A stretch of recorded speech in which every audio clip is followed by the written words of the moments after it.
Hi, I'm Roman from GMDH Streamline Customer Success Team, and we are excited to have you on board. Please follow my tutorial to complete the installation. Let's begin by clicking the file we have just downloaded.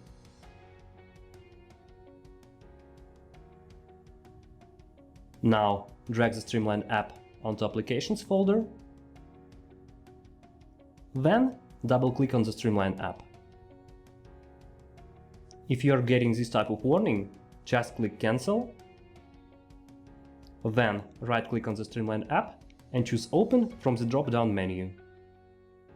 Finally, click Open. Well done! GMDH Streamline is now installed, and you're going to see several options. Start with Free Edition means that you can use GMDH Streamline free of charge, but with certain restrictions. You may also request a quote for a full featured license, or you may enter your license key if you already got one. I will choose Start with Free Edition.